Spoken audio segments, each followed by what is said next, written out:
Ladies and gentlemen, would you please take your seats? I gotta find an angle this works at.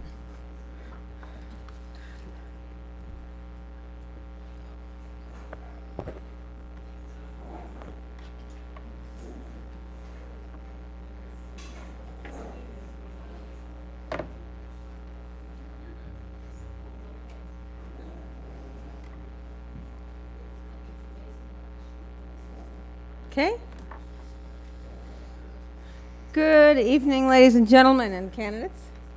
I want to thank you for coming out on a Friday evening. Nothing like listening to politics on Friday night. The League of Women Voters, which is actively soliciting new members, forms are on the back table, is a nonpartisan political organization which encourages informed and active participation in government. The League works to increase understanding of major public policy issues and influence public policy through education and advocacy. Education is nonpartisan. We do not support either individuals or political parties. We give the candidates themselves the opportunity to present their beliefs and goals, thus giving you an opportunity to decide for yourselves which candidates reflect your goals.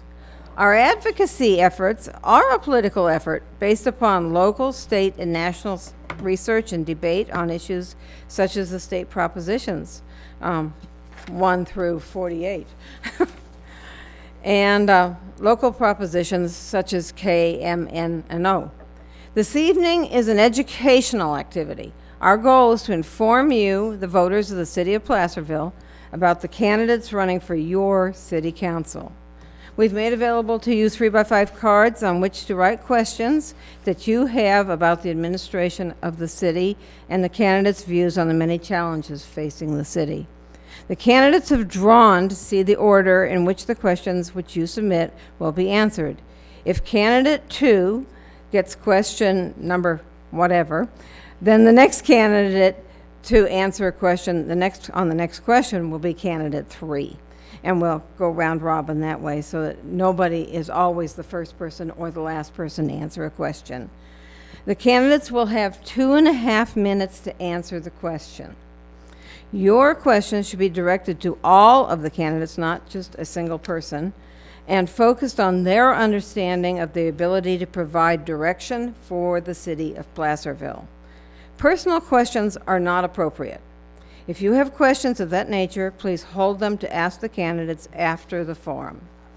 Our goal is to have completed the question and answer period and final remarks by 7:45. Get you out of here before 8 o'clock.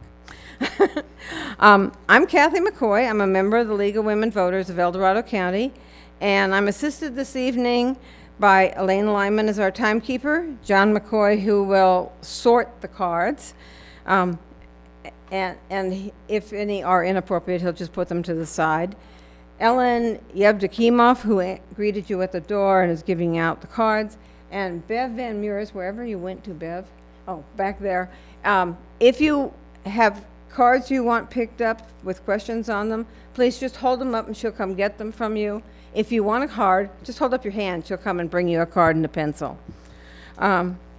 Please hold your hand up until she does, because sometimes we don't see you right away.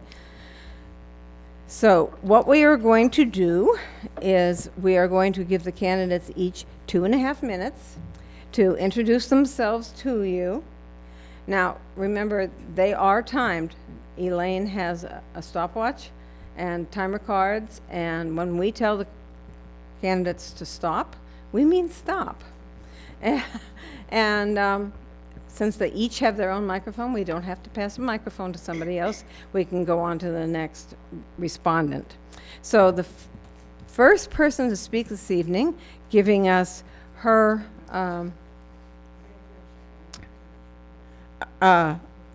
introduction to herself, is Patty Borelli. Thank you very much. And good evening, everyone. I'm delighted to be here with you. As introduced, I am Patty Borelli, and I'm running for my 3rd term on the council.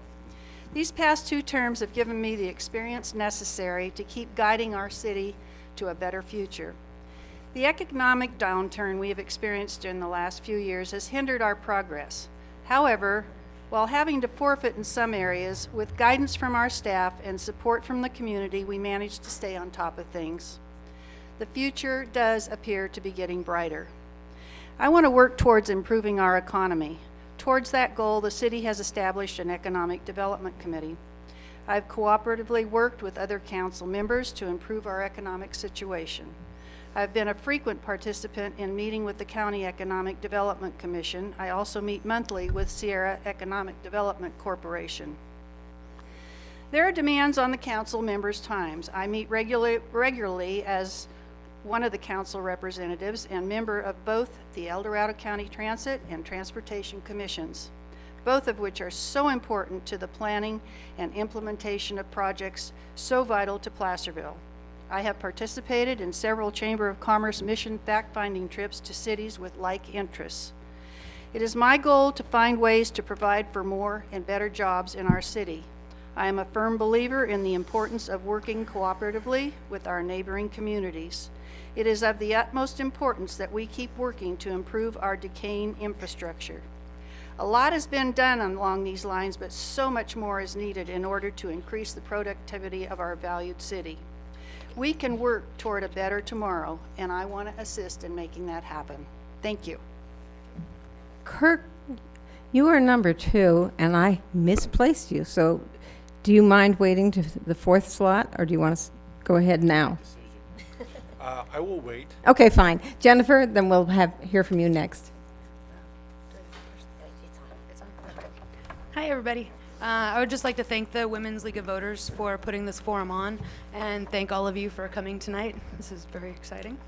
Hello, my name is Jennifer Nixon. I'm 36 years old. I am a business owner on Main Street, have been for the last 6 years.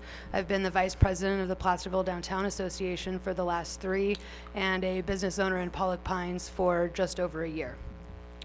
I am running for city council because over the last few years of being a business owner on Main Street and whatnot, I've learned how much the decisions of the council members and the city can impact our residents. Sorry, I'm a little nervous. It's okay. It's my first time. We're friendly. Okay, so, well, I'm running for city council because I want to have a voice. And I'm running for city council because I want you to have a voice. I have managed the office side of industrial construction companies. I have done bid work on government projects, and 1.5 minutes. And I'm sorry. Okay.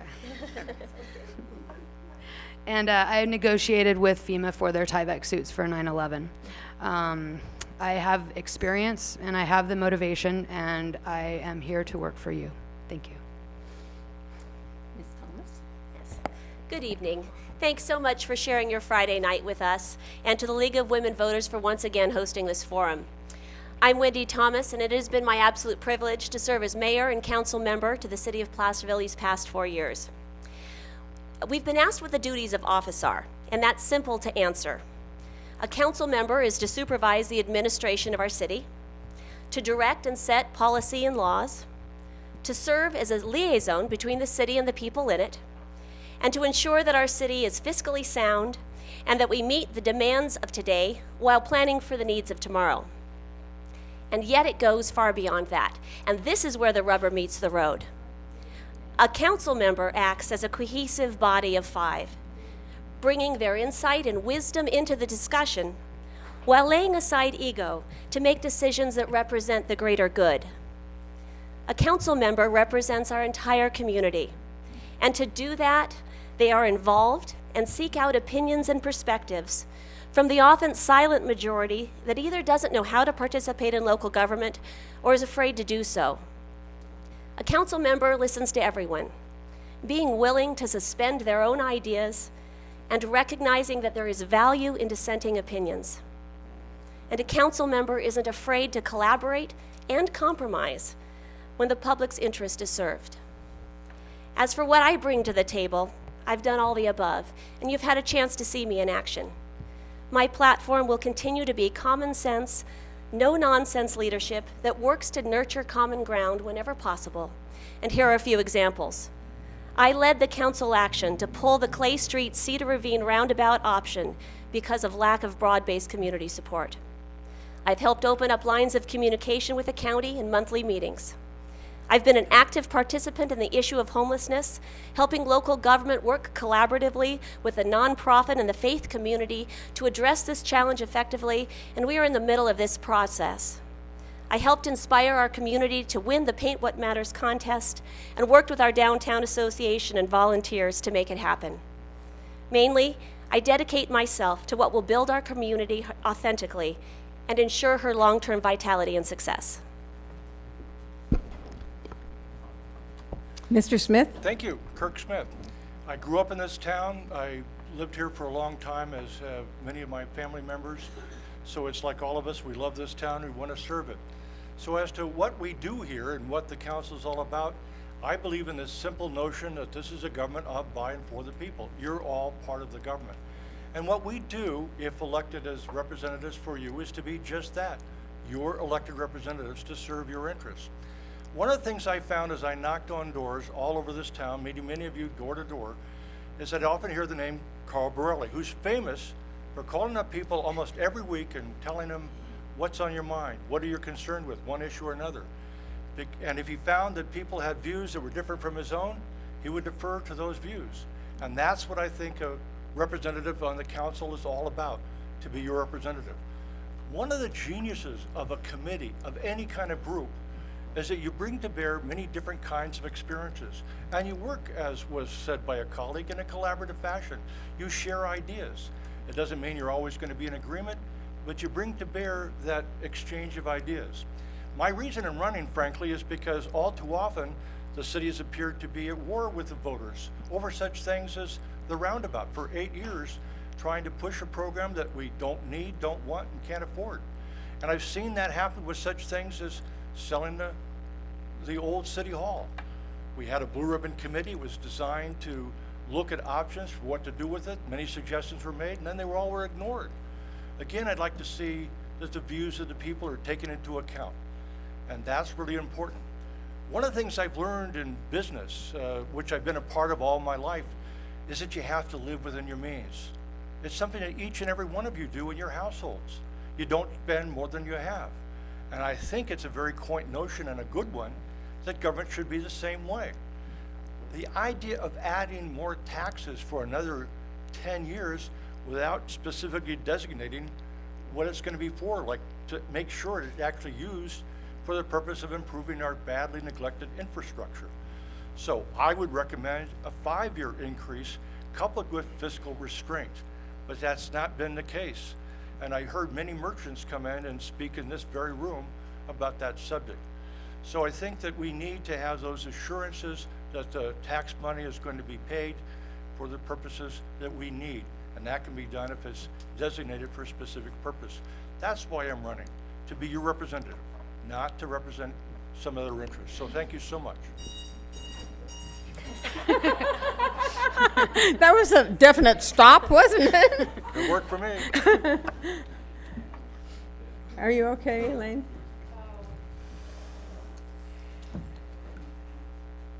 I think we're back on square one there. Mr. Clarici, you're next. Well, thank you all for coming, and thanks to the League of Women Voters, and thank God Major League Baseball scheduled the Giants game for tomorrow night. Yes. Good evening, everyone. My name is John Clarici. I'm running for City Council because I love this town. I feel I have the integrity, curiosity, leadership skills, decision-making skills that would make for a good city councilman. I have worked for large corporations and have been self-employed as I am today. Like many of Placerville's businesses, I know how to make sales, how to meet a budget, and a payroll. I was the president of Hangtown Little League and of the El Dorado High School Boosters Clubs, where we did a number of projects, improvements for the athletic fields, and we always had more money when I left than when I got there. I was a member of the Placerville Park and Recreation Commission, and I'm currently on the Economic Advisory Committee. I have a degree in forestry from the University of California. I have worked for the Forest Service. I sold real estate at Coldwell Banker. I was a transportation planner for El Dorado County. And for the last 15 years, I have worked as a consultant, working in public outreach and strategic communications on a number of, for employers, both private and public. The City Council is responsible for making all the decisions of the city, which means they allocate annual budget. They make decisions regarding zoning and development. They oversee the public infrastructure, which includes water, sewer, and the roads. They're also responsible for public health and safety. They are involved in joint committees with El Dorado County, like the El Dorado County Transportation Commission, and they represent the city in other organizations like the League of California Cities. Now, a few things about me, since that's why we're here. I am 55 years old. I have been married for 33 years. My wife, Yvette, was born at Marshall Hospital. Her father, Carl Perryman, was born in Smith Flat. His mother, Marie Jakeway, lived in Smith Flat, and there's actually a road up there named after them. We have two wonderful children. Our son, Adam, lives in the Bay Area. Our son, Eva, has just moved back to this part of the world and is currently starting a family, and she bought a house. I will treat everyone with respect. I will spend your money wisely. I will make our streets safe and clean. I will treat everyone with respect, even when I don't agree with them. I will insist that we foster an environment where the lifeblood of our town, small and medium-sized businesses, are welcome. I humbly ask for your vote in November. Thank you. Now we'll begin with the questions submitted by the audience. These are not from me. We're starting with you, Jennifer. You'll get the first question.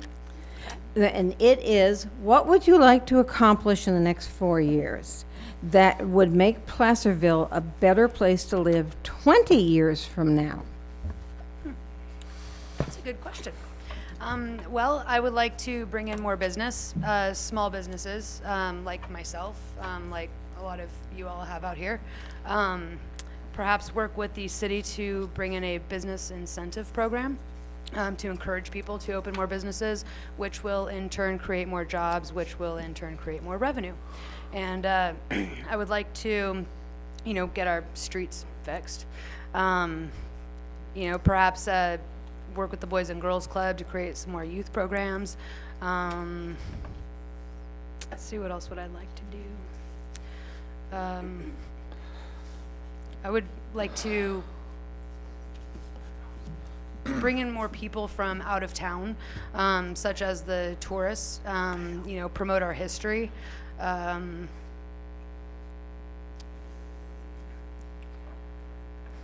Boy, there's a lot of things that I would like to do.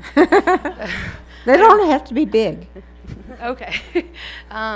But basically, I would like to create more revenue, jobs, history.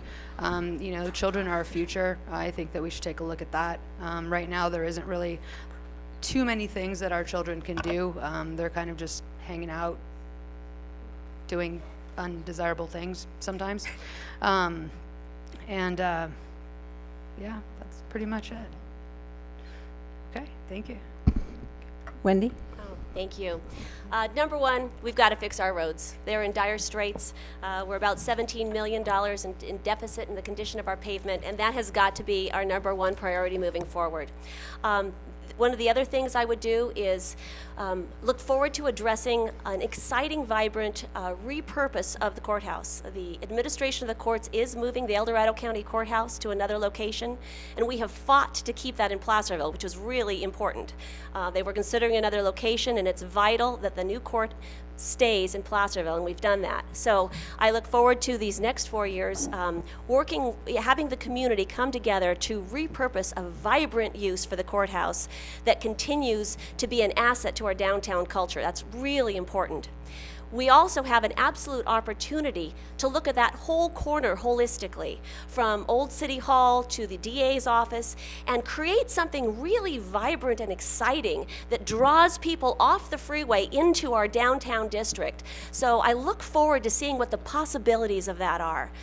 The other thing I'd like us to seriously work on these next couple of years is to establish design guidelines, especially for historic Main Street, so that we ensure the charm and the character and that the history is preserved in a unique manner. And then I'd like us to look at both Broadway and Placerville Drive to see what are the opportunities for design elements that add to the charm of those two districts as well, that create one exciting Placerville that reflects not only our charm and history, but also the gold of today, and highlighting that. And the last thing I would do is well, not the last thing, there's lots to do, like Jennifer said.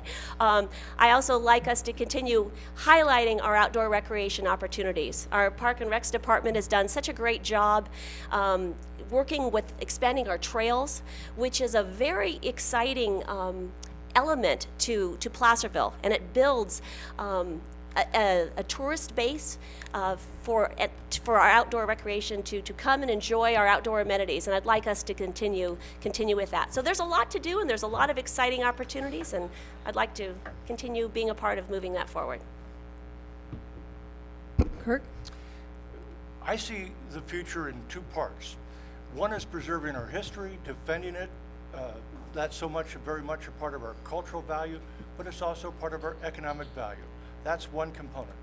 The other is for new development, and that would certainly be in outlining areas such as Placerville Drive and Broadway, where you can do things that you wouldn't have to be constrained with regards to protecting our historic landscape.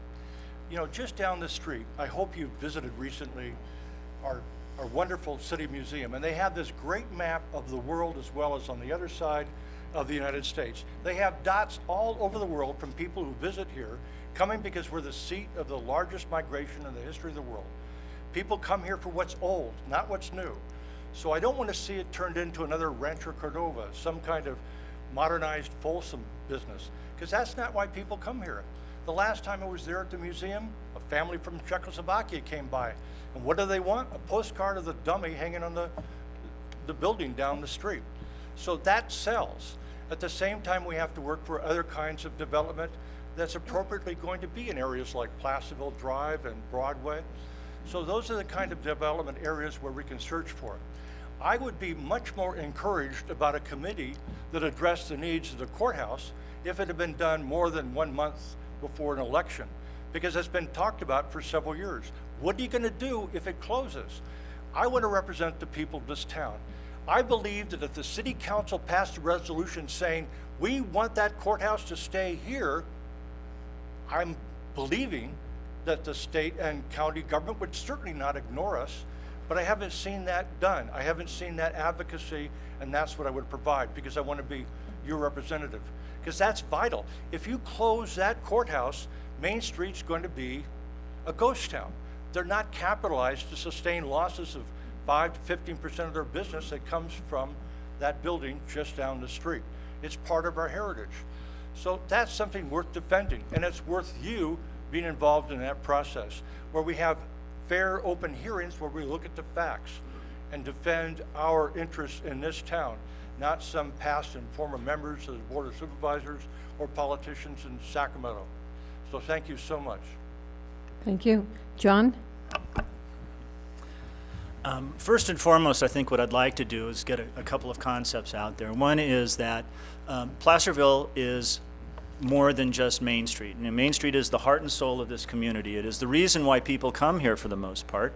It is valuable, it is sacred, and that should always be protected. But there is more to this town than that. There is Broadway, and there's Placerville Drive, and then there's the neighborhoods that kind of extend out from Main Street. And everybody has a little bit of different perspective of what it's like to live in this town based on where they are and what parts they go to. I know people in Placerville that never go downtown. They live here for years, and they never go downtown. To them, Main Street is just a place, it's over there. They hit Highway 50 and they go west or east, depending on where they work and everything. A lot of them go west. They know more about Placerville Drive and probably Missouri Flat Road and Folsom than they do about Main Street. It doesn't mean that they're not good people, and there are citizens within this community, and their interests have to be addressed as well. So I'd like to start thinking of this town as one big town, not just parts, but it's all kind of collective and together, and to start working initiatives that would move things in that direction. I also would like to get a better collaborative discussion going on in this community. We all know what's going on with Measure K, and there's a lot of this and that and a lot of hot discussion. But really, a lot of it is just positions, and I'd like to start moving people off their positions and getting to the issues behind that. And a little bit of that is that issue of trying to protect the town, the issue of looking forward. The thing I really like about this town is it's a dynamic community. I just recently built a deck, and I bought every stick of wood, every screw, nail, everything inside the city limits of Placerville. I never had to go downtown to do that. So I went to Placerville Drive. Placerville Drive is the economic engine. So I want to make sure that Placerville Drive is healthy. We need to revitalize Broadway, and we need to protect Main Street. So that's all important. Jobs for our youth is important, but you know what? We have a lot of employers in this town. Actually, for a town of 10,000 people, we have probably the 3 largest employers in El Dorado County. Marshall Hospital is the largest employer in El Dorado County. The second one is El Dorado County, and probably if you include and take the schools out as a separate entity, they might be the 3rd biggest employer in town. Those are good jobs, they pay well. One of the things we're talking about in the Economic Advisory Committee is how do we leverage that, not so much on the government side, but on the medical side. How do we enhance that, working with them? So there's lots of things out there, a lot of things that can be helped with good communications and thinking of the town more holistically and not just its individual parts. Thank you. Thank you. Now we'll let you, the question? Would you repeat the question, please? Sure. The question is, what would you like to accomplish in the next 4 years that would make Placerville a better place to live 20 years from now? Okay, I thought that's what you said, but I wanted to Right. be sure. I guess probably I would go back to my opening statement. I think what my other 4 panel members have stated is so true, because many of these things that they have mentioned, we've been working on. And as I said before, when we experienced that economic downturn that we've just gone through, it really impeded a lot of plans that we had and wanted to get going and make it a lot faster. The courthouse issue is a big issue, and I have to say we have been cognizant of the fact that it is going to leave downtown, and I know what a major impact it's going to be. And to my knowledge, I don't know where Mr. Smith got his information, but a specific committee has not yet been established because the city and the county are supposed to be working together to do that, and we have not been approached yet to make it a final committee. As far as jobs go, that was something that I mentioned that I would like to see, and I think that progress is being made towards that end in some of the things that Mr. Clerici stated that the Economic Development Commission is working on, as well as the committees that I have, as I told you earlier, I've been attending the county CDAC, the Sierra Economic Development, and along one of the things that Sierra Economic Development is working with is the broadband issue. We are a small, confined town, and there's not a lot of room for expansion other than what we have right now as far as any large businesses are concerned, but we can encourage home business with telecommuting and that sort of, and I just think it's important that we, again, I cannot express anymore that we need to include our neighboring communities because we're all after the same goal and there's power in numbers. One of my things too that I would like to see is Placerville to bring some hotels into town, and we could be the major point for establishing residence, overnight residence for people. Thank you very much, Ms. Borelli. The next question, we'll start with Wendy Thomas. And let me tell you, you don't have to use the whole 2.5 minutes. If you have a short yes or no answer, you're welcome to do it. Yeah. Well, actually, this next question might make it easy for you. Okay, lay it on us. If you could change one thing about Placerville, what would that be and why? Ooh, good question. Good question. If I could change one thing, I would like us to get to the point where we can debate issues respectfully, where we can talk about them honestly, where we can come to compromise and collaborate in a manner that builds our community rather than tears it down. And I think we could get a lot farther, because none of us have all the right answers. None of us. I don't, you don't. But together, we could create amazing possibilities if we're willing to do that. And gosh, that would be the absolute one thing that I would change. Mr. Smith? Again, I would see as a major thing to change is to have more involvement from the public. One of the wonderful things done here a few years ago was to have the community chats. It was done at a time when the city desperately needed some public relations repair work, and that helped greatly. You've got people out here who were for the first time showing up and showing a lot of interest, and in my view, it should be just the start. I'd like to see more involvement with a broader number of people.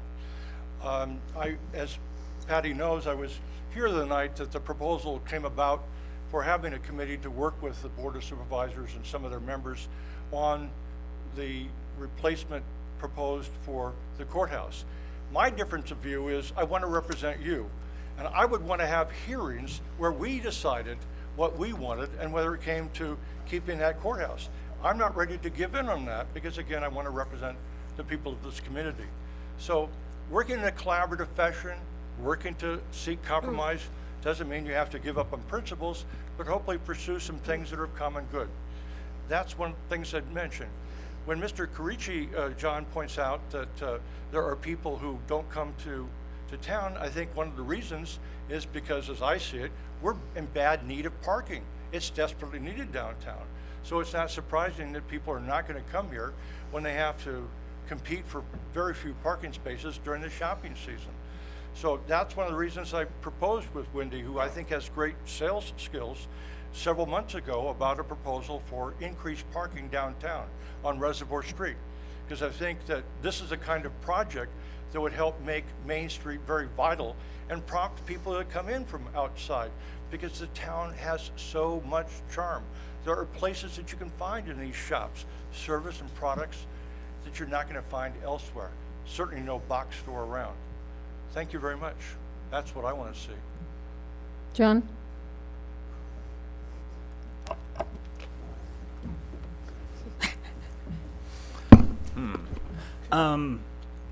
I think the city, this is not so much a change, I think it's more of an augmentation, because I grew up in a very small town in the Bay Area called Crockett. And Crockett is where C&H Sugar is, and that's where I worked when I went to college.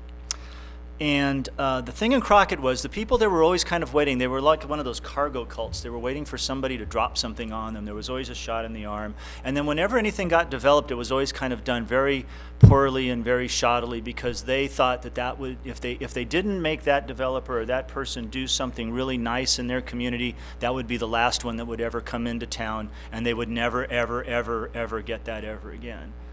And this town used to be like that, and it has changed quite a bit in the last few years. But if you go around Placerville, you can see plenty of examples of just stuff that got put in because people weren't held to a high standard.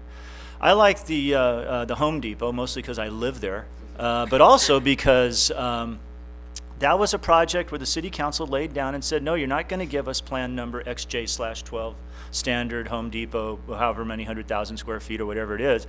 We want something different. And they actually forced them to build probably one of the more expensive Home Depots in the system, and yet it is one of the highest grossing per square foot Home Depots around. And I think we need to continue doing that when people come into this community, and whether it's downtown or Broadway or Placerville Drive or anywhere in this town, we need to hold them to high standards. This is a precious place. That's why we live here. That's why we love this town. And we need to continue doing that. And I think if there's one ethic, you know, it's funny, let me get on here, Bill. It's kind of an example of a lot of things in this community. A lot of people don't expect their kids to you know, they don't expect them to stay and work here. Well, why not? Let's start raising those expectations. You know, let's start doing that, you know. Let's raise everything. I think if we start thinking that way, not only the town will get, you know, I mean, the town's wonderful already, but it'll be even more wonderfuler. And And, you know, it's something that's kind of contagious. You know, the kids around here will start having higher expectations for themselves. Everyone will. And I think those are the kinds of things that we can do. Thank you very much. Patty? Okay, I'm going to take your advice. This is going to be short. I really think that if I had my druthers, I would wish for more community input. And I think by having that, it would come from all the different areas and different interests and everything in our community.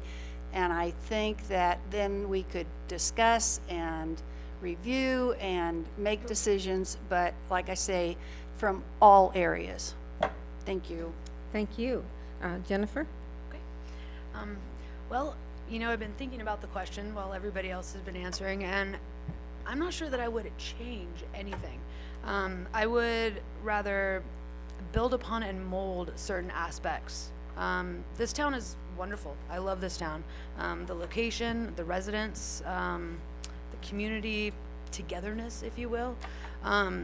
There are certain things that I feel that could be improved upon, such as what some of the other candidates had said, you know, the communication, the involvement, and whatnot.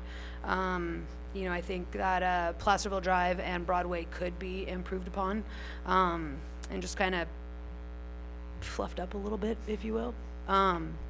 But the small town feel and everything that Placerville has it's unique, it's priceless, the history that we have. I don't know that I would change anything about it, just perhaps build on certain things.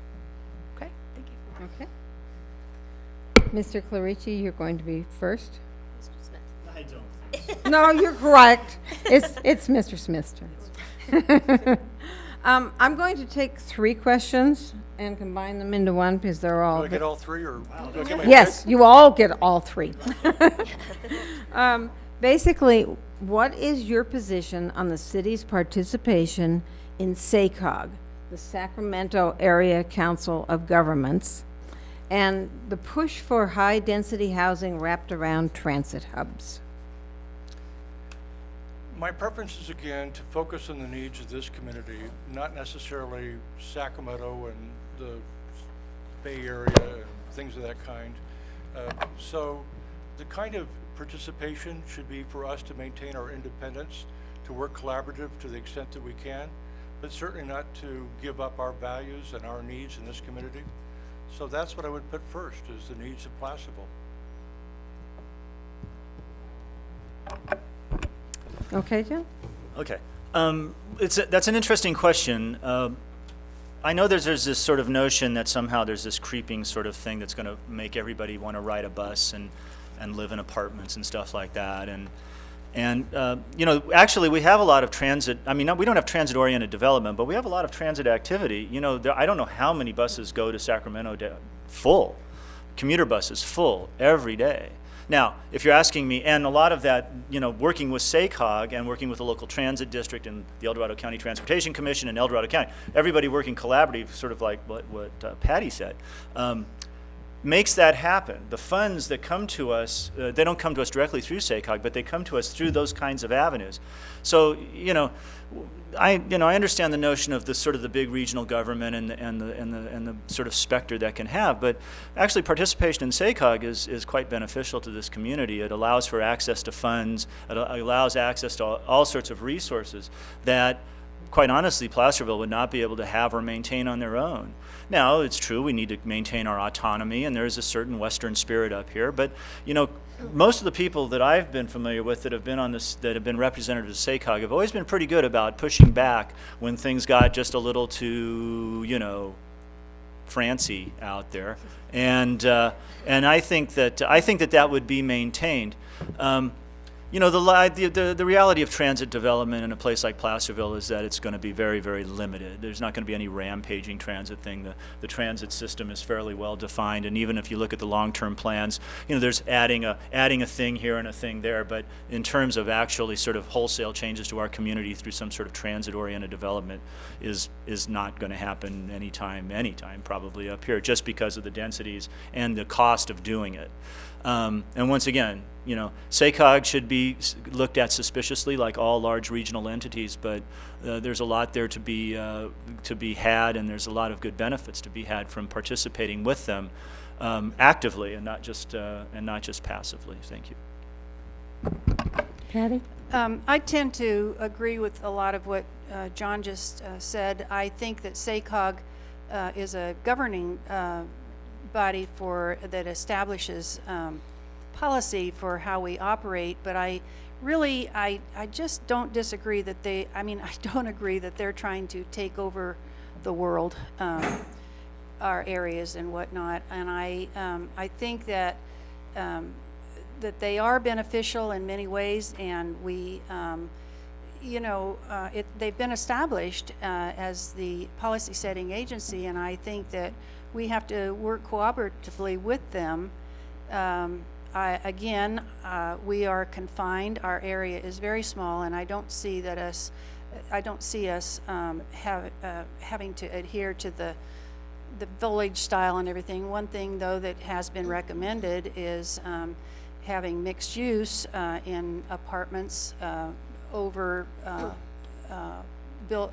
business places, and I think a lot of their ideas we have to embrace and not be worried that they're trying to take us over by agreeing to some of the things that they have presented. And I just, again, as John indicated, the funding comes through them, and we unfortunately do not have a large income, and we have to depend on that funding if we're going to get anywhere with a lot of what we're trying to accomplish. So, Thank you. Jennifer? Sorry. Regarding SACOG, I'm still kind of sort of learning about all the different aspects of the different committees that the council members sit on. But so far for SACOG, this is what I have. We're not Sacramento, and how can we expect Sacramento to know what is best for our town up here?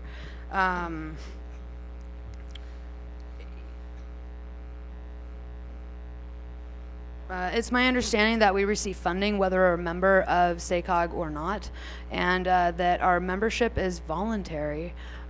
We have our own transit system, and I feel that we should retain local control. And regarding the housing density, I have a lot of questions regarding that. And is the density or the housing numbers they're coming up with, is it based on our demographics here, or is it more of a regional number that they're coming up with?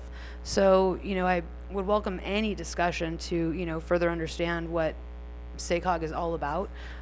Like I said, I'm just starting to look into it, and there's a whole lot to learn. So, thanks. Wendy? Yes. The old saying goes, you're either at the table or you're on the menu. And I think that represents SACOG best. It is so important that we are an integral part of our regional partners.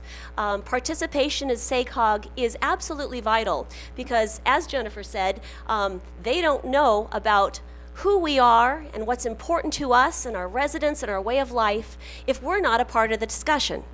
So, rather than pulling away from SACOG and not being a part of it, we need and are a vital part of the planning for this region. It is absolutely crucial that we have our voice heard in the region. And this hit home to me this last spring. I had the privilege of representing the city of Placerville in Washington, D.C. as part of the Cap to Cap program. And one of the meetings that I attended one afternoon was Washington's equivalent of SACOG. And I was amazed to find that SACOG is one of the most renowned organizations of the kind in all of the United States. They have an amazing reputation for their ability to work with the local jurisdictions and make sure that the planning is appropriate for them. And it was nice to hear. This also speaks to the need for us. Being a regional partner is such a vital point of being a council member. Here's another example. Because of the Cap to Cap program, I was asked to be a part of the community planning in Sacramento. And they're working with their homeless solutions right now. And actually, we're further along than they are. And I was afraid, I was busy one day and said, I can't make the meetings. And they actually called me up and they said, Wendy, it is absolutely crucial that you come down for these because you represent the rural voice. And we don't know what you're thinking and what your way of life is if you don't come down and participate. So the same is true for our transportation planning, our housing numbers, and anything that affects our way of life, we must be an effective regional partner and participate in it. Thank you very much. Now, John. Now it's your turn. And I'm going to combine a couple questions. What do you see as the biggest threat to Placerville in the next 4 years? What should we do to counter this threat? And then, what do you think the city is doing well? Wow. That gives you... Those are really two different They are. questions. I mean, you could have asked those questions totally apart and not put them together, because the one question is certainly worth many minutes. The biggest threat to this community is sales tax revenue. It's what the city runs on. It runs on sales tax. And the biggest threat to it is losing that sales tax. It's either not growing your sales tax base internally and organically and making it more, because that's how you run, that's how all this gets done, sales tax, or allowing it to bleed out into other communities. And that can happen in two ways. One is you don't provide the service here and it's provided somewhere else across your border. Now, Placerville is never going to provide every kind of service that is, it's so big. Or it gets built on your border, but not in your town. And that happens in a lot of places. Because of a certain measure in town, I was looking a lot at the city of Cotati. And right next door is Rohnert Park, and Cotati is a sleepy little town, and there's not much going on there, and they've really allowed all of the commercial growth to happen in Rohnert Park, and as a result, Cotati has no money, and Rohnert Park has a lot of it. And everybody in Cotati goes over to Rohnert Park to buy all their stuff.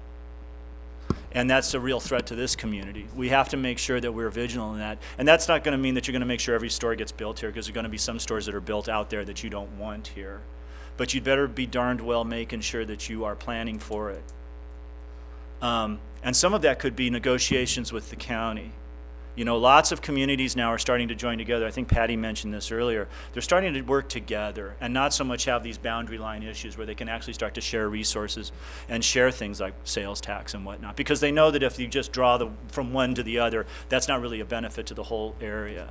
And those are the kinds of things that we need to start talking about. So I think if you're talking about the city and its stuff, there's probably other threats out there, but the city and its well-being and the well-being of the residents and the businesses and everybody in town, it's that sales tax issue, and that's the one that we have to be very vigilant about. Is that the second part? You want to try the second part? The second What's part. the city doing well? The city is doing well. All sorts of really cool neighborhood things and local things, and I think what this city does really well is things like the Christmas trees on US 50, and then when something like the fires happen, they put up those other signs and they recognize things. Those are all sorts of really cool things, and there's a lot of stuff like that this city really does well.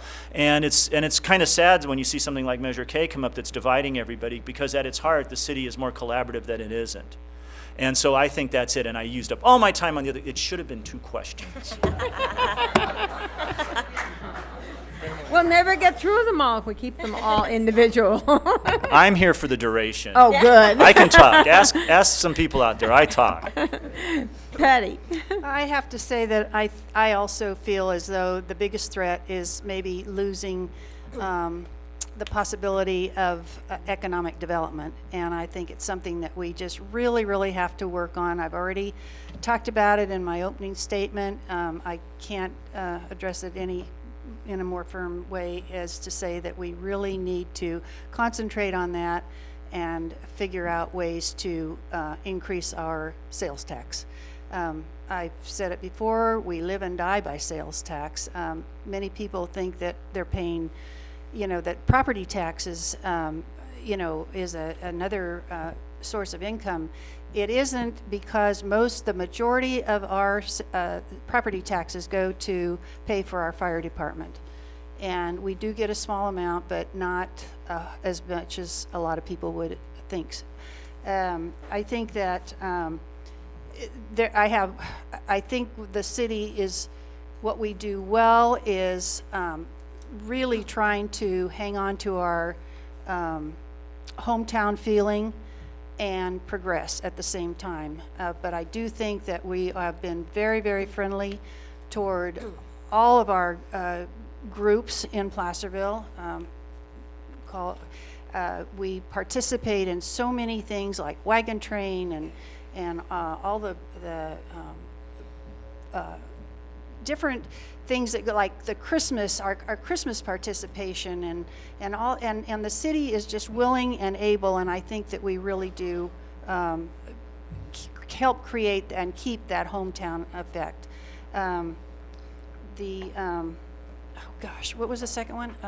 That was what we were doing well. Okay, You're those are the telling things me. we're doing well, and so I think one feeds into the other, and that's my. Okay. I did it in 1 minute. Jennifer, threat and doing well. Okay, well,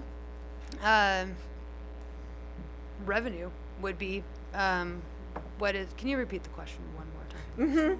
What do you think the city is doing really well is part 2. And part 1, what do you see as the biggest threat to Placerville in the next 4 years? What would you do to counter it? Okay, the biggest threat to Placerville, well, revenue, really.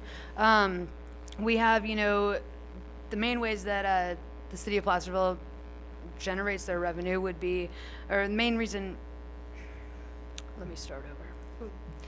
The majority of cities, okay, their main revenue comes from property taxes, sales tax, and building permits. And like Councilmember Borelli said, the majority of our property taxes do go to pay for our fire department. And it's,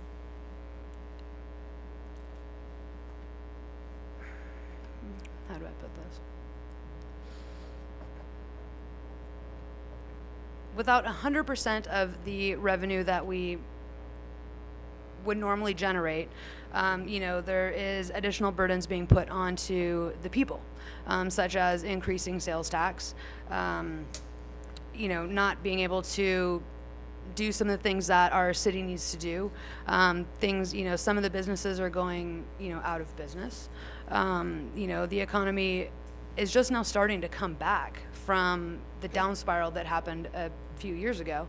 And I think all of those things play a role in that. What our city does great is the fact that our community takes care of each other. We have a great fire department. The city is working on improving different things, such as, roads and sewers and things like that. But ultimately, I think it's you, the people, that make this city great. So, thank you. Wendy? All right. And I agree with John. This should be 2 questions, but I'll take my shot at it. Question number 1. What's the biggest threat to the city in the next 4 years? It's our revenue for our roads, I think. We are at an absolutely critical state that if we don't address it now, we are almost to the point of no return. We should be spending about $930,000 a year just to stop the deterioration. Now, that's not to fix our roads. That's just to keep them from getting worse. And right now, we have about $200,000 a year that we're spending in the budget for that. We cannot cut expenses enough to fix our roads. And that is really, really important to realize. So we should be spending $930,000, and we should be spending more to fix them. If the sales tax measure passes, which I hate the idea of a sales tax measure, I think it's absolutely crucial that we pass it, it would bring in $1.8 million in revenue, with 75% of that absolutely going to fix our roads, period. And that's to maintain them and fix them, not to build new ones, but to fix them. And that's important. It's also important to realize that only 50%, over 50% of our roads in the city of Placerville have absolutely no funding source to them except for our city's budget. So there's not money coming from the state or from SAGHOG or from the Transportation Commission, I mean any other plate but the general fund. And so we have to fix them ourselves. That's over 50% of our roads. They're probably the roads in your neighborhood. And the idea of a sales tax, what helped me wrap myself around this is that in a tourism study that the Transportation Commission did this last summer, they showed that our daytime population in the city of Placerville swells by over 70%. So that means that the people coming in and using our roads and the roads in your neighborhood are a large degree outside the city limits. So it's not fair that the entire burden of our city's streets fall on your shoulders. It's fair that you use, you pay. And it's also estimated that, you say, well, what about local residents and how much would that cost? The average resident, the sales tax increase will cost you about $72 a year. That's about $9 a month. Are you willing to spend $9 a month to fix our roads? And what we do well is we are all passionate about this city, and I love that. We also think creatively about it, and we care about our city and each other. And because of that, we can get through anything. So thank you. Kirk? What do you know? We have unanimity because we all agree that it should be 2 questions. So let me start with one area that maybe you can offer a different point of view, don't have to demonize it, and maybe suggest maybe we could do a little thinking outside the box. Because when it comes to us being short on money, what do we keep hearing? We need projects like roundabouts because you get special money for that. You need realignment to connect old historic roads because you get grant money for that. And you need to widen bridges because you get grant money for that. Well, what's grant money? It's taxes. It just comes from different sources, the federal government or the state government. So I'm going to suggest to you a little bit something different. Again, consistent with this theme of representing the people of this town. I served, one of my jobs in life was counsel to the chairman of the committee in Congress that deals with one of those projects for doling out money for infrastructure. Why don't we work to change the laws? Instead of having laws that are suited like roundabouts that are ideal for places like Los Angeles and Sacramento and urban areas, why not be able for Grass Valley, Nevada City, Jackson, Sonora, Placerville, people who have different needs to be able to use that money in different ways? Can't we fight for the interests of this town rather than constantly going back for programs that they're doling out to us? I've done it. We worked on changing legislation. That's what I did for a living. Wouldn't it be nice if we just creatively sought to change those programs instead of letting them dictate to us how we spend the money and be able to use it for things like creating and fixing roads? Because remember, the historic features of this town, and I do believe that Main Street is a vital, integral part of the entire community, depends on being able to fix the infrastructure. So using those monies that we call grant money for other things that are appropriate to our needs would be the way I would propose going. And that, I think, is consistent with this idea of being collaborative. As far as this idea of Measure K being divisive, it wouldn't have happened. It wouldn't have come about if it hadn't been for the city pushing something that was so extraordinarily unpopular, and for promises having been made that were broken repeatedly, like the idea there'd be additional workshops to look at options, alternatives. Remember, one of them is very simple. You put up a sign that says right turn only on Clay Street. That's pretty simple, but you wouldn't get the grant money, would you? Finished? Thank I you. think my time is up. Patty? I'm going to change the... You're next. Yeah, you really are. I John thought, started. did I miss something? It's just like- Yeah, you did. I was going to say, okay. Okay, you guys have told us all these wonderful things that we could do. So now, tell us, what's the primary role of the city council? To set, okay, the primary role of city council, as far as I'm concerned, is to set policy. We're we're at the top, and then we have a city manager type government. So we have a city manager who then is over the staff, and it goes down that way. And so the primary purpose of city council is to set policy. That entails a lot of things. It's been mentioned several times that is being responsible for our city, that's being responsible for our residents, that's being responsible for listening to both sides of a story, whatever is being done, and it's being responsible for our economy. So it's like the responsible person. I mean, the buck starts here with the city council, and that's, to me, is what we're all about. Jennifer? I feel that the role of a city council member is to represent the people. You work with the city, you work with the county, you work with the state, things like that. But ultimately, it is to reflect the desires of the public and to represent the community and what they would like to see in this town. Thank you. Thank you. Wendy? I think I basically answered this question in my opening comments, but I'll reiterate it. Number one, we're your voice. And that is our number one and main duty and privilege, is to represent you. You elect us to be your voice. And what that means in the various duties is your voice is then represented in overseeing the administration of the city. And that is a privilege. And I just have to put a plug in for our administration. We have a fabulous administration, and it's important to realize that the city council does not micromanage the city. We are not there to work at the day-to-day operations of the city. We hire and fire the city manager and then hold him or her accountable for the rest of the staff and the operations of the city, and that's important to realize, and we do have a fabulous city manager. We are obviously here to set and direct policy and make sure that those laws and ordinances are enforced, and when they are no longer appropriate, then to readjust them, and once again being your voice. We are here to serve as a liaison between you and the city. We're here to be your voice in the region as a regional partner, like I said, and we're here to ensure that this city is financially sound both today and into tomorrow. And I think, councils, we've gotten into trouble in the past a little bit when we didn't plan enough for tomorrow, and the water rates and sewer rates that were a challenge of, 4 or 5 years ago.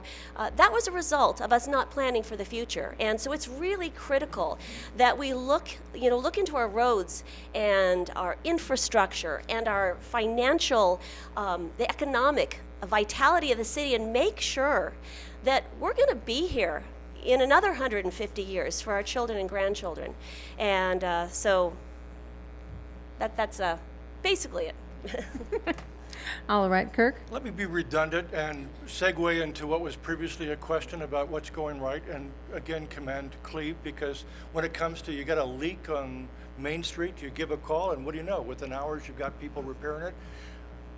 Big cities talk about community policing. You get 12 murders in the first 12 days of the year, and they want a cop on every street. We have a police chief on every street practically. So there's a lot of great things going about the city. But I'll tell you one of the things that I would propose. I thought that the community chats that we had here a few years ago in this very room was extraordinarily exciting. And to me, that was just the start. Okay, we're short on money, but there were all kinds of proposals that were made. I know I learned a lot of things from those wonderful meetings, like people would address the issue of sidewalks that are badly neglected. We have a lot of areas where there are no sidewalks, making it difficult for runners as well as for safety of children in the area.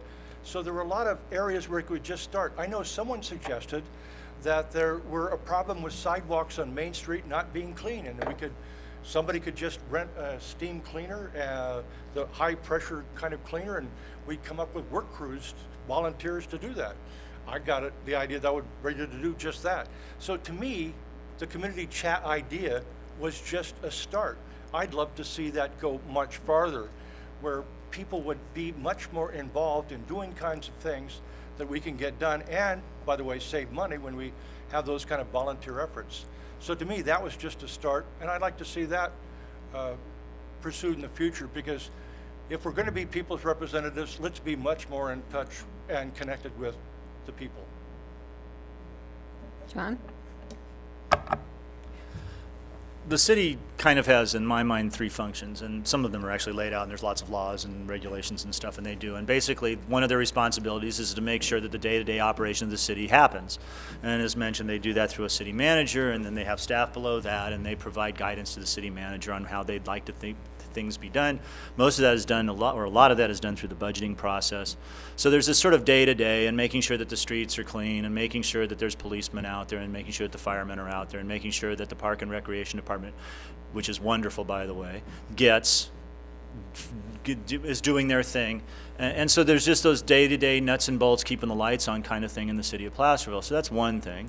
The other thing that they do is they plan for the future. They look out and they say, well, what are the areas that what are the things that are likely to happen around us and to us, and then how do we prepare for that? And they do that through a variety of things. A lot of it's done through land zoning and planning and those kinds of things to make sure that there's enough places for homes to be put and businesses to be put. And so they have this sort of forward-looking thing, and it's based on some data, and they get that, and so they take care of that.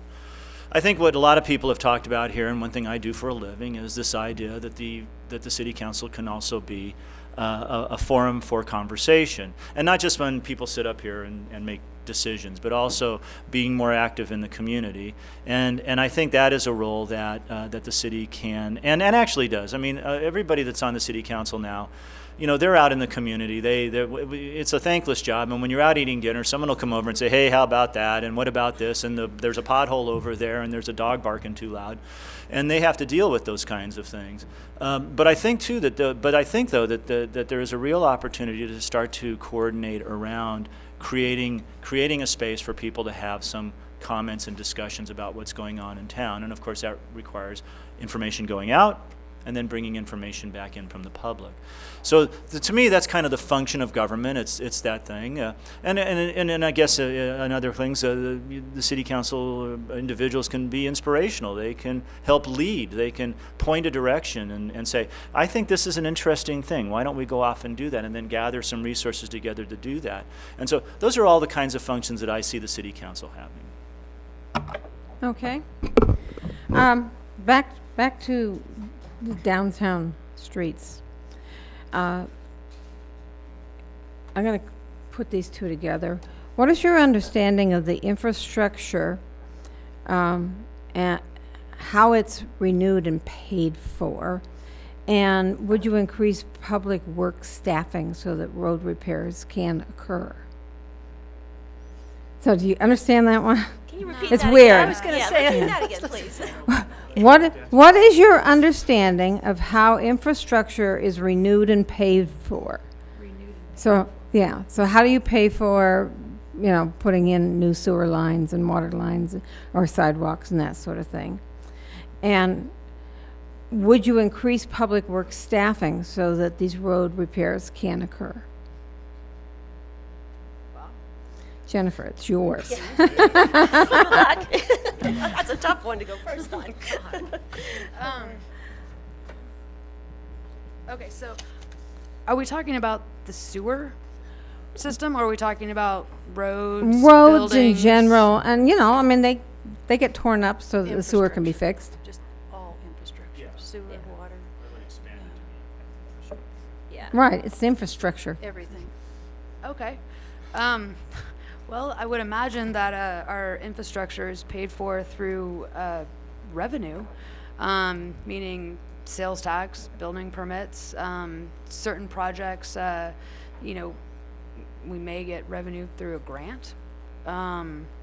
I know that regarding the Measure I, the sales tax increase, 25% of that is supposed to go towards the infrastructure. And I know that in the budget, they have, certain dollar amount allotted for repairing different infrastructures. Regarding the sewers, it's my understanding that Measure H was passed to, revamp the sewer systems in our town, sewer lines and whatnot. Would I hire more public works people? Can you repeat the second part of that, please? Yeah, what would you do in order to increase staffing for road and repair work? What would I do in order to increase staffing? Mm-hmm. How would you increase the staff that's necessary in order to do the road repairs?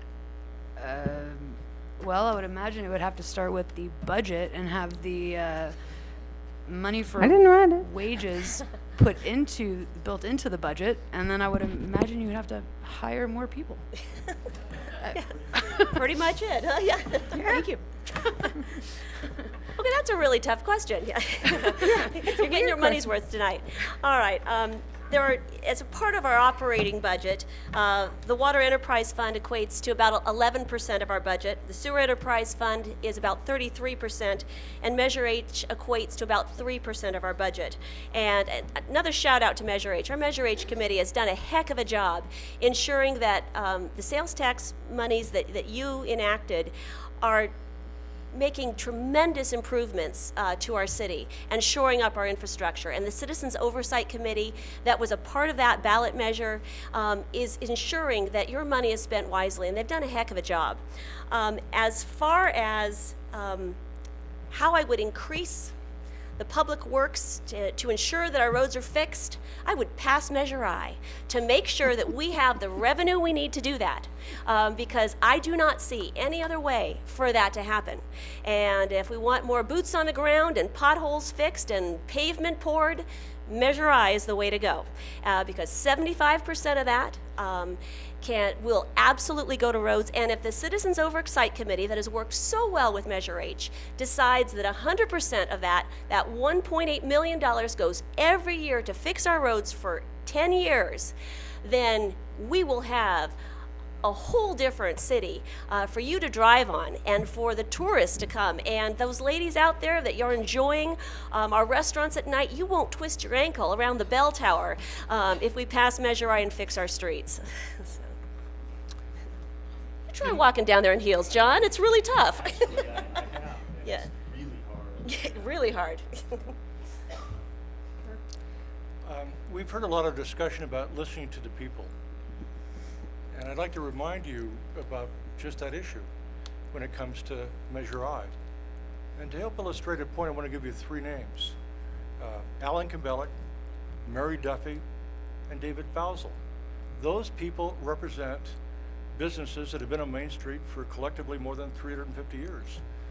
And when we were here talking about the sales tax increase, we heard from David Fausel, and we heard from Mary Duffy, and we heard from Wilbur Howe, who told people here on this side of the bench about the adverse impact to their businesses, how it was going to hurt them, because people make decisions as consumers as to whether they go to the other side of Missouri Flat Road and so on, and whether they go to down to Folsom and so on. That sales tax does make a difference.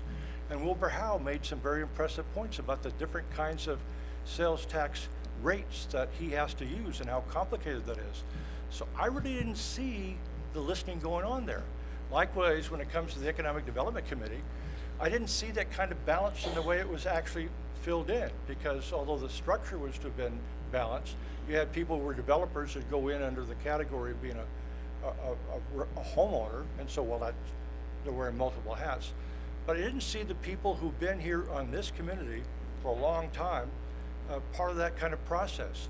And so again, on the sales tax, it's an individual decision, but I'm not going to be supporting it because it goes for 10 years, when 5 years would be more reasonable, coupled with cutbacks. Because I watch these sessions, as many of you have, and I keep seeing more and more spending coming back. That's not what you do in your own households. You spend within your limits. We spent $1 million, didn't we, in this city on redevelopment that got wasted. We spent money on the roundabout project that in the past got wasted. So if your children had an allowance and they didn't spend their money well, would you give them a bigger allowance? I didn't see the tax increase planned well when, for example, in a few short months, the payments of about $20,000 a month for the new city hall will be paid off, and that's $2 million in 10 years. So again, I didn't see the planning there, and that's what we need to respect the views of the public. John? Yeah, maybe. How would you increase public works staffing so that road repairs can occur? That was the second part. That was the second part. Yeah. What was the first part? Your understanding of how infrastructure is renewed and paid for. Okay, I got it. Okay. Thank you. Didn't Okay. know which part you didn't know. Okay. Yeah. Okay. Every city with any salt has a capital improvement program, and it's based on formulas and observations of the infrastructure. Literally, with the roads, they go out and they look at the roads. They know the last time they overlaid them. They know the last time any time repairs were done, and then they have a formula, and they go, okay, and Caltrans has pictures, and you take them out and you go, yeah, it's this level, and then they set up a schedule. And that's how it's done. And so there's, it's not like every year they just kind of go, which roads do we want to pave today? It's actually done through a schedule. Now, some roads might get paved before others because just you don't have enough money to do the job that is right in front of you. And you say, okay, that's really good. So we'll do this 3 little jobs over here rather than this one really big job because we don't have the money. But it's all done by formula. It's all done through observation. Even the sewers, they now can send things down inside to take a look at them. And that is pretty much how most infrastructure is dealt with in most communities. It's done through a program. It's done through a schedule. So you can look out, and that's where we find out these numbers that are driving the discussion on Measure I, that they look and say, we have $1 million of current need, and then we have like $500,000 or $1 million of past need that needs to be dealt with, and that's how the numbers come up with. Quite honestly, your staff is going to be ruled by how much money you've got. If there's no more money than exists today, we won't be hiring anybody to fix the roads because there won't be any roads that need to be fixed. If there is a sales tax and it does get passed, then we'll have those decisions to make. And some of that will be staff on the ground, and you'll hire those people, and you'll talk to whoever runs the Public Works Department, and they'll say, I need these many people, and I need these kind of people. And then you look at it and you say, can we afford it? Is it in the budget? Yes, it is. No, it isn't. I'm sorry. Or you'll hire folks like, you'll hire Vicini or Veerkamp or somebody like that, and they'll do the work for you. I mean, it all costs money. It's no free lunch. But that's how it is done. It's not particularly sexy or anything. It's all done through formulas and schedules, and they can run them out forever. Patty? Well, my understanding is what we have been going through for the last 8 years. Every year we have a budget, and we go through the departments presenting their wish list, and then the amount allocated in this particular case for our infrastructure is based on just exactly what Mr. Clarici just said. It's based on first of all, the need, and then it's based on the funds that are available for that need. And sometimes it just does not, as of late, we don't have the funds to meet their demand, their wish list, I'll say. That's why I am certainly in support of the road tax measure. I think that 75% is a guarantee to be spent on roads. It's my understanding that right now, if we had $23 million, we could bring our roads up to what they are supposed to be at the time, and that is not for the future. That's just current. So, and then the rest of the measure was for 25%, which would go to perhaps improve, rebuild our police station, maintain our city hall, our old city hall, and protect it from any more decay. So, but the biggest majority would be the 75% for the roads. As far as adding staff, again, our staff has just done a stellar job with what we've had to work with, and I commend them. We do commend them every day. And when more funds are available, we will certainly, that will be number one on the list, is to increase that staffing to work on all our infrastructure. Okay. Wendy? Yes. There's been a lot of discussion about keeping the courthouse downtown. Now, we've all been brought up to believe that we shouldn't complain unless we have a solution. What would you suggest as a repurpose for the courthouse? Ooh, that's a really good question. And that's a question that we're going to be asking over the next 4 or 5 years. It's scheduled that the historic courthouse of the court will move probably in about 5 years. So we have quite a bit of time. And that's not a question that I'm going to be answering. That's a question that you're going to be answering, because all of us you just vehemently believe that that is your historical asset. And you're the people that live and breathe on Main Street and in Placerville. And what would you like to see there? The one thing that I have suggested that the City Council and the Board of Supervisors weigh in on is that let's set the parameters for what we need to accomplish. Because with this committee that will be looking at the repurpose of the courthouse, they can't be pie-in-the-sky ideas that are not feasible. That's really, really important, because there's a lot of good ideas about there, and you have to think about how you pay for it, because what we need is a purpose that is feasible. Because if it's not feasible, it's not vibrant, and it won't accomplish what we need it to accomplish. So my idea is that it needs to be a draw for downtown in the city of Placerville. It needs to add daytime population as well as nighttime population. It needs to reflect and preserve the history and the charm of that stately diamond that is the heart and soul of our downtown economy. It needs to highlight just our past, as well as be a symbol for our future. And beyond that, what do you want? And I can't wait to see what you come up with, because there is tremendous opportunity in looking at that, and it's really exciting to see. Kirk? I disagree with the notion that 5 or 6 years is a long ways off. It's not when it comes to building a project. That would be possible if you came up with an idea today, but that's not the way programs work. To come up with a specific use for that building that's going to be different than what it's used for now, it's going to take much more than 5 or 6 years. So, and I think the process of examining that subject is flawed when you don't include using it as a courthouse. We have historic courthouses, 22 in number, that are still used throughout the state. Woodland's been able to save theirs and use it every day. The same thing is true over in Auburn. Who says we can't save ours? I've seen the reports that the county has regarding the status of that building. It's not in bad shape. In 1969, there was a civil grand jury that recommended tearing the old courthouse down and replacing it with one down on Forney Road. Sound familiar? Well, I don't know if State Senator John Briggs at the time bought the property then or afterwards, but that plan was resisted by people in the community. Joe Albachet, Tom Smith, Roger Duvers are people who fought to keep it, and they built it, and they showed that it could be kept. See, people talk about corbels falling. You know, if I was 102 years old, I bet I'd have some loose teeth. The technology for holding corbels 100 years ago is different than the epoxies that are available now. So that building can be used now as a courthouse. There's lots of ways, and I think the thoughtful way to represent the people of this community is to start to examine that and not vow to politicians somewhere else. Have you seen any hearings by this body in any time in the past history where it looked at these options? No. And why have a blue ribbon committee now to look at it during an election? Talked about now when we have an election coming up, and that's been an issue. You'll note it was on my ballot statement, for example. So now it's being raised.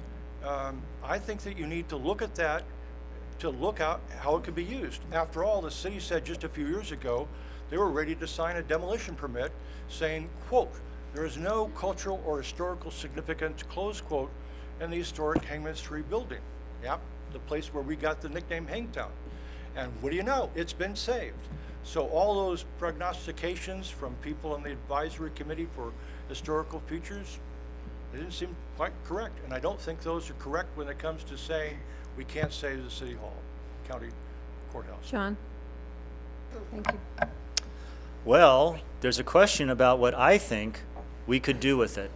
And actually, in my personal life, I would probably give this to my wife, because she has a lot more creative juice than I ever dreamed of having. I've tried to think about that. I know that the conversation's kind of drifted around a little bit, but I've actually kind of think about it. What could you do with this courthouse? I mean, if you just kind of left it the same way, I mercifully have not been in the courthouse many times, and so, but if there's like court rooms, I've been in a couple of them, so I'm thinking, well, you could make like little tiny theaters and have little theaters up there. Or you could have, I don't know, you could lease it out to 3 small churches. I don't know, because there's all these places with seats and a thing, and you could do some things. I don't know what else there is. You know, I mean, there's a part of me, I was thinking the other day, wouldn't it be really cool if you could, but this would be extraordinarily expensive, but it's not undoable. You'd have to change the inside of the building and do it in such a way that you create spaces for public uses. There's a building over in Nevada City called the Miners Foundry. Now, it's this really cool old funky place, and it has all these little rooms. Now, granted, they were all big rooms to start with, so it kind of helped. But they have repurposed that into doing meetings and plays and the Christmas carols with the kids and stuff like that. And I used to hold meetings over there when I was working on a project. There's things like that that could happen. I'm the least person to ask this question of. Now, in terms of whether the thing stays or goes, there are forces out there that may be bigger than Placerville in this discussion, and I'm not that familiar with the discussion, I'll have to say this. The one thing I do want to know, and this is just a little talking about this one issue, is I want to know exactly, or at least as exactly as it can be, what the impacts are going to be. You know, I have no doubt there would be impacts. If the court and its functions moved, I have no doubt that they would be impacts. I want to know what they're going to be. I want to know it's going to be a 10% loss of revenue for local restaurants, a 15% loss of this, a 20%. I want to know that. And the thing we can do, working with the other powers out there, we can actually get them to pay for that kind of stuff. We're working with the county, we're working with the state. We could go, hey, you're going to move this function. We need you to help us figure this out. Because for one thing, a little bit of that knowledge might actually drive some of the decisions you might make, or we might make, about what you could do with that building. And so I'm gonna punt and defer a little bit because I'm not creative that way. But I am gonna say that. I'm gonna say if this thing is gonna move, we need to know what those impacts are gonna be. Thank you. My turn? Okay. First of all, I would like to say that I have been a part of a committee for a couple of years now, so this is not anything that we've just learned about or started talking about, but I was part of a group that went to San Francisco and presented our plan for our courthouse, and I believe had a lot of impact in keeping, at least we were the state. It's not even the court system has demanded that this courthouse be shut down and a new one to replace it because it is so inadequate for the type of usage that it commands. So we went to San Francisco and we laid the case, and I believe granted that the courthouse at least will stay within the city limits. However, not on Main Street. It's going to be a tremendous loss to the economy because of, you stop and think about all the people that come and use that courthouse and are affiliated with. So I believe that whatever happens, it's going to take some careful planning to try to match that loss of income, if that's even possible. But going back to what Wendy said, we've talked about this several times of combining that corner up there with Old City Hall, the courthouse, and the DA's office, which will probably also move. And what a stellar place to have right off the freeway to focus and showcase our history and really make something of that whole corner. And so what are we looking at? We're looking at cost. Where is that money going to come from? It's a grandiose idea that I hope that we can see happen. And again, it is going to be up to the folks of the city and county to decide on how we're going to pull that all together and help us decide. So I just, like I say, we've talked about it for a long, long time. This is nothing new, and I really hope our plans come to fruition. Jennifer? Okay, the courthouse. It's a pretty hot topic. Okay, so it's my understanding that the county holds the pink slip on the courthouse, and that they are looking to begin construction at the new site over by Fairlane area, 2016, with the courthouse being moved and occupying the new courthouse about 2017, 2018. So we have a pretty short time to figure all this out. And I think that we should look at the different impacts, like Mr. Clarici said, regarding the impacts it's going to have on the main streets and the merchants, such as the restaurants and whatnot, and what the probability of, with the courthouse moving, if the DA building is going to move, the public defender's office is going to move, the law library, and perhaps even some of the lawyers that reside on Main Street as well. It's could be a pretty devastating hit to Main Street, and I think that we should, really be focusing on this to figure out what we're going to do. I mean, it's going to pretty much put a hole right in the middle of Main Street. There's a lot of possibilities, and I think that all of these possibilities need to be explored. There are certain things such as the money that it's going to take. The courthouse, I believe, is not ADA compliant, so would the city be able to restore that building and perhaps rent it out to another business, or would the city put something in there that would benefit all of the community, all of the people? There's a lot of possibilities, and I know that they're looking into creating the Blue Ribbon Committee now to explore those different possibilities, and I think that your input is essential in deciding what to do with it. And I really look forward to seeing what we all come up with. Thank you. Kirk, next question is yours. How do you feel about the city incentivizing and paying lobbyists to bring hotel chains to the city? You're going to have to repeat that for me just a little louder. Sure. How do you feel about the city incentivizing and paying lobbyists to bring hotel chains to the city? That's something, providing incentives for economic development is not unusual. It's been done in other communities, and it's not inappropriate by itself. It's just something that should be done in an open, direct fashion that people know about, that the authority to make those kinds of representations, those kinds of offers, are authorized by the council with public input, so that it's done in an open, above board fashion. Unlike, again, this past discussion of the courthouse, I don't know where any of these committees held their meetings. I didn't see any in the last few years on that subject. So I think that when it comes to offering these kinds of incentives, it has to be done upfront, openly, and with the full authority of the city, so that we're not spending more or giving up more in the bargain than is necessary. So it's not inappropriate to offer incentives, but it has to be something that the public clearly knows about and authorizes. John? I'm a little curious. We're paying a lobbyist to do that? I think that's, there might have conflated two notions here, because there has been discussions of lobbyists at previous council meetings. But in terms of incentivizing somehow or another to get a motel, was that the question? Okay, thank you.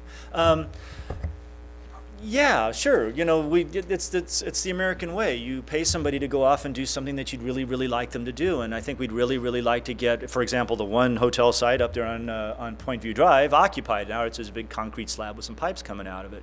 And it would serve a function. One of the things on the the Placerville Economic Advisory Committee, we've talked about is how people love to come here. We all know that. This place is crazy on the weekends. They have no place to stay. And what they find is that if people stay, they actually spend more money, which is, of course, exactly what we want them to do. So I'm not exactly sure what is the question of incentivizing this thing, but if the incentives are good and we get what we want and someone builds a hotel, then it was probably money well spent. I agree that whatever has been done should have, obviously open public forum. People can comment on it. They can say, yeah, we think this is a bad idea, or it's a good idea. But if you get the results you want, then I think it's great. I think the only other thing that you want to consider is making sure that when you do these kinds of things, and I guess maybe we'll get out of the specifics of this particular question, that you make sure that it's a doable thing, that you're going to pay somebody to actually go out and do something of value, so that you're not wasting taxpayers' money. Make sure there's clear guidelines, there's incentives, that the incentives are clear. It's not just, hey, I brought some guy over here, but actually they do some, there's a contract. scheduling, on all that sort of thing. So, making sure all those provisions are involved in the negotiations so that you make sure you do a good job when you're doing that. Patty? I'm not at all aware of the city paying a lobbyist to find a hotel. We do have a lobbyist, Mr. David Turch in Washington, D.C., who feeds us information of possible grants or programs out there to maybe perhaps pursue this. But as I stated earlier on, I am very much in favor of finding someone who would be interested in coming to Placerville and building a hotel, and I have certainly lobbied for it. I've on some of these trips that I've made, like I told you with the chamber, I've been in contact with folks, especially one woman two women actually from the Folsom area who have some contacts, and I've been in constant contact with our city manager of people that perhaps could help us out on this issue. We have 2 approved sites for hotels in Placerville, but unfortunately, with the downturn in the economy, we lost both of those possibilities. But the sites are there and approved, and I certainly am in favor of. I don't care whether it's a council member or a lobbyist or who, but somebody finding us somebody who would like to come to Placerville and build us a hotel. That was positive. Jennifer? Okay.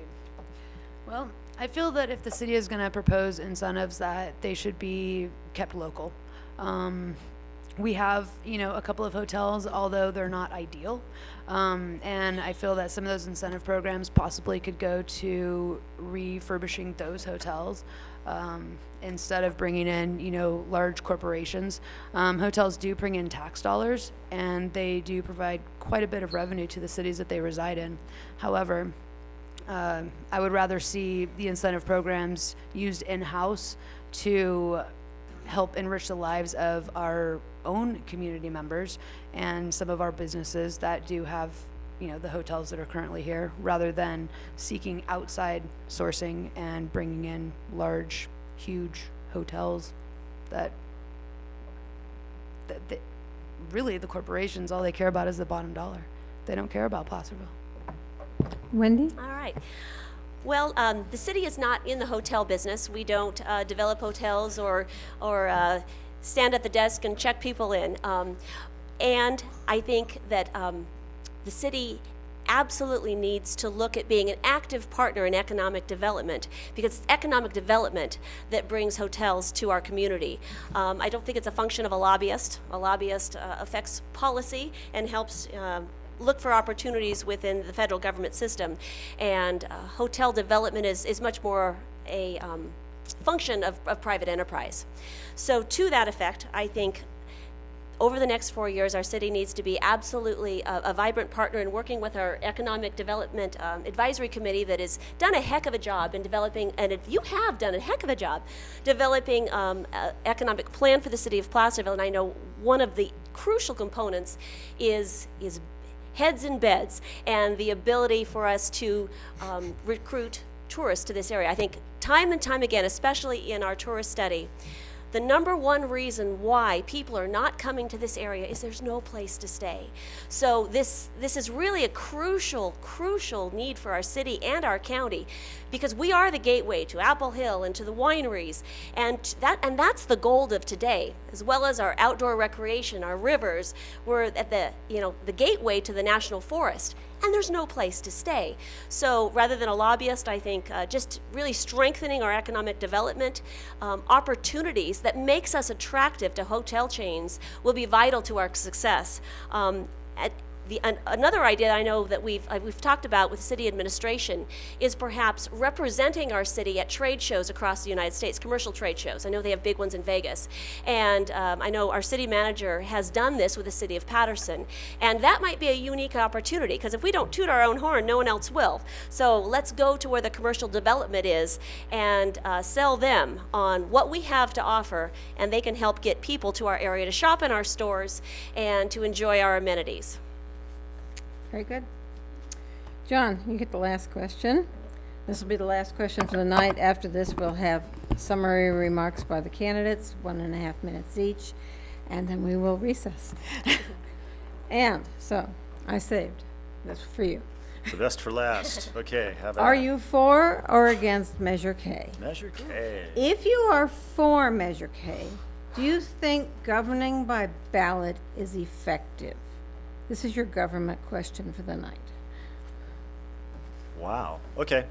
Let's see here. No, I'm not in favor of Measure K because I'm going to answer the last part of that question first, and that is that I think that doing land use planning by ballot is not a good idea. It doesn't work in many places. But that's not really why. That's not the entire reason why. That's more of a philosophical thing I have. I vote against most measures anyway as a general principle. I have to be compelled to vote for initiatives because anybody that's lived in California more than about 5 minutes and has been paying attention knows how initiatives and ballot measures and laws can go south on us. And so that's my general feeling about it. But I'm not a Measure K, and it's not because I don't like, or I love roundabouts or anything, but I'm concerned about the lack of specificity in the measure. One of the main selling points is how simple it is. There are few words there, and that is certainly true. There are very few words. And in the absence of words, there tends to be ambiguity. For example, it clearly states that anything with a roundabout in it must be approved by a citywide vote. Well, that seems fairly simple. When does that vote get made? Does it get made at the beginning? If I'm a developer, do I want to know beforehand, should I even pursue a roundabout? Because if the community's not going to vote for it, I might say, I'm not going to bother with that. Should it happen at the end? I think that would probably be what Measure K supporters are saying. Well, it's at the end. Well, if I'm a developer and I'm looking at having to spend a lot of money to decide whether this is a good alternative, and then it happens to be the best alternative, and then the city votes it down, I've spent a lot of money and I've gotten nowhere. So, so when does this vote happen? Another question I have is, what exactly is any similar traffic feature? Now, if they didn't want to include things like cul-de-sacs and stuff like that, it should have been in there. They should have stated cul-de-sacs are not. Turning places where you turn around, like at Building C, should not be in there. So to me, the problem with Measure K is that it's this sort of vague thing that says the people should vote for roundabouts, which is all well and good. But then there's nothing else in there. How is the city going to implement this? And that's just an invitation for lawsuits. An enterprising lawyer and a couple of people could come in here and turn this thing on its head. And we shouldn't be a lab test for this thing. It's only in one other city. It's never been challenged there because, once again, Cotati, nothing's going on there. They have no development that's going to require any of this. But this town might end up having to decide all those things. And those things don't get decided here. They get decided, down the street at the courthouse. And that's why I'm not in favor of it. Thank you. Patty? I also am not in favor of Measure K. I think it's a very poorly written ballot measure for the same reasons that John just reiterated to you. I think it's just open for all kinds of questions and lawsuits, and nobody is going to know how to follow through with it. I think that it's going to really it's going to be a major detriment to our city in the future. I think it was written in haste and unfortunately for selfish reasons for some, but not really considering what something like this would do to the future and how it's going to tie the city's hands. I think that what John said, a developer is not going to go through the planning process, the time that's involved, and I've learned this from being on Transportation Commission, it takes anywhere from 10 to 20 years to get a road project through. And I just don't think that anyone is going to go through the expense and the time of making the initial plan and only to know that, well, before this can go through, if there's a circle or whatever is stated on that ballot measure, if that's in our plan, the whole entire city has to vote on this. I really don't think that this is what was really meant in this. It's just, And I think it's, like I say, I just think that it's just gonna really, really harm us currently and our future if this measure passes. So I'm definitely voting no. Jennifer? All right. Measure K, another hot topic. Well, the measure is my understanding that was originally started because some of the residents of our community felt that the council was not listening to them. It's my understanding that the project was on the table for somewhere around 8 years or something like that. And I know personally from being on Main Street and talking to as many people as I talk to every single day that there was an immense amount of opposition to this project. You know, some of the pros and cons or, you know, arguments for or against, I guess would be a better way to put it, are that, you know, if it passes, then it's going to cost the taxpayers, you know, $10,000 or something like that for a special election. But the thing is you don't have to have a special election. You can put it, piggyback it on the regular elections every 2 years, such as it is on right now. I think that it's unfortunate that the citizens feel that they cannot have the faith in the council to represent them. But I think that it's great that the citizens have stood up and said, hey, we don't like this. And if you're not going to listen to us, we're going to tie your hands. And I think that this measure is on the ballot, and I think that it's going to be pretty much up to the city. If the community wants to have a voice on these different roundabouts, traffic circles, or other similar features for public use, then it'll pass. If they don't, then it won't. I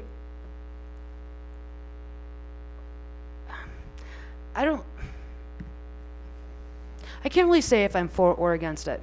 I know that I am absolutely 100% for what the community has done. I mean, 700 signatures in 13 days is rather remarkable. And I think that I'm 100% in support of that aspect.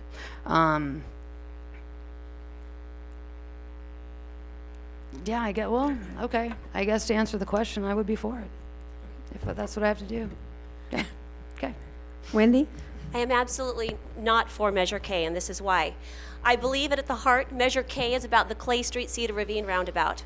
And I agree that there was not broad-based support for that.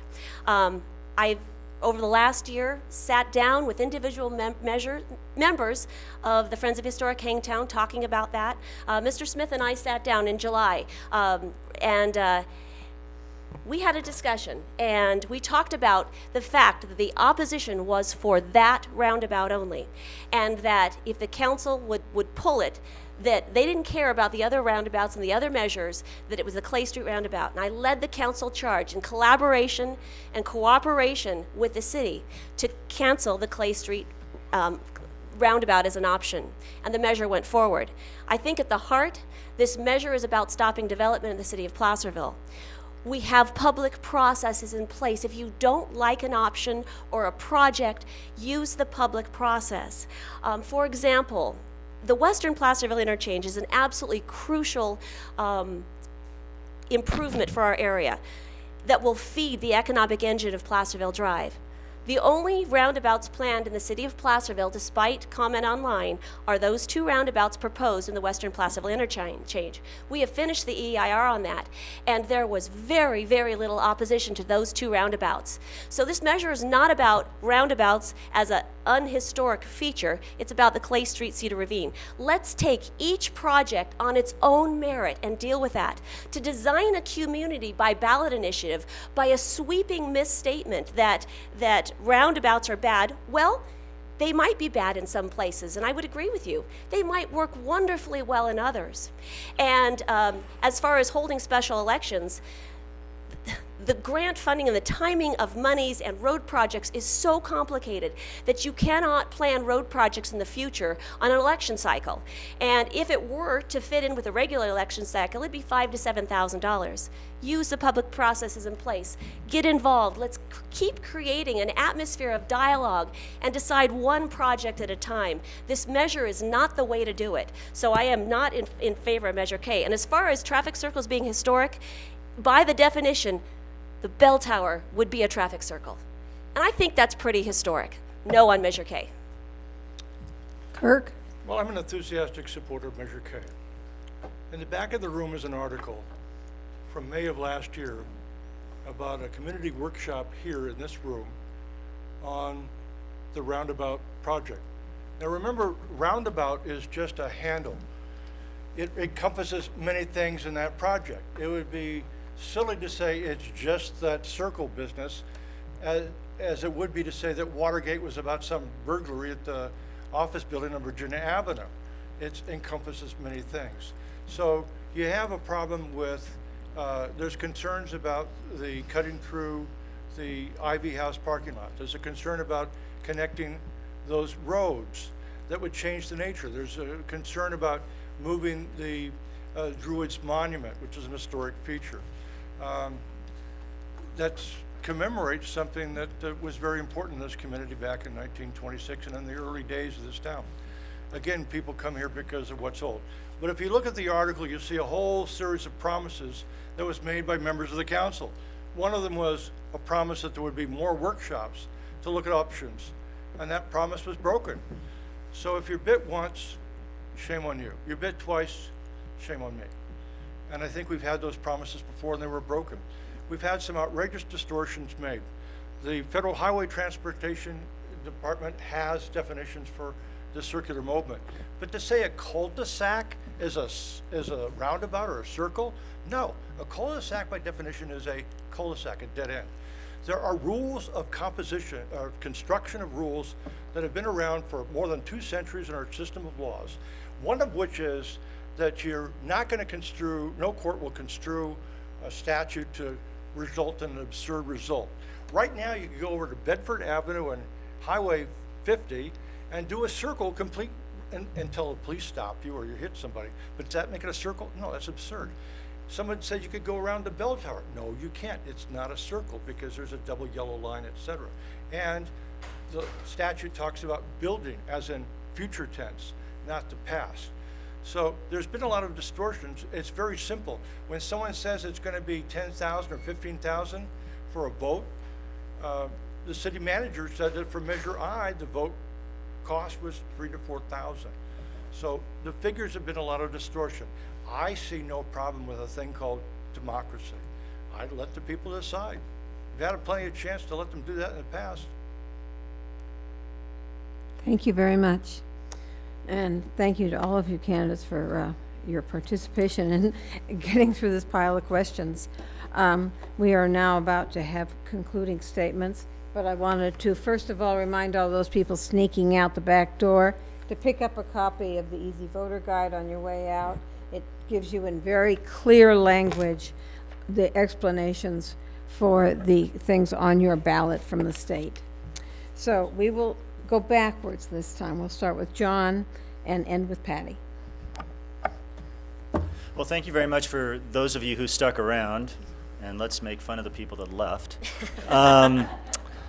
You know, this is very exciting for me. I've had a chance to go out and walk through the neighborhoods and talk to people. I've knocked on a lot of doors. Most of them have been okay. And I've learned a lot, and I've seen some really interesting homes, and it's been a lot of fun. This process is always exciting to me, and I enjoy talking to people. As I've said before in my opening our discussion and then in the heart of all of this, this town is a wonderful place. It has a very bright future. It is not something fixed in time. It's actually a very dynamic community. It has all sorts of moving parts. I said once that there's folks that want to put it in a snow globe and you shake it up and you stick it on the ground and say, that's Placerville. But Placerville's never been that way. If you ride around town, if you go down Main Street, all you see is change. It's always been changing, and it will change in the future. I would like an opportunity to help shape that change. I think that we can have a good, vibrant history and past in this town, and we could also accommodate all the things that are going to happen to us in the future, most of which we will never be able to predict here tonight. I think I have the skills, I know I have the interest and the energy to be a good city councilman, and I would appreciate your vote. Thank you. Well, once again, I want to thank all of you for coming. It's exciting to see this kind of public participation. Hope to see much more of it in the coming 4 years. And certainly want to thank the League of Women Voters, who once again do an outstanding job in being able to make sure that you get a lot of information. We all had the chance where we've gone to polls and then we elect somebody and find out later they had a position we just didn't know they held. I don't think you're going to find that with any of us. On, for example, the courthouse, you're not going to see me waving a white flag and say, ready to cave in. I'm going to accept John's representation that his wife is extraordinarily creative, and she can come up with all kinds of answers to how that building can be handled. In fact, tomorrow, she can come up with your idea for having it used as a theater.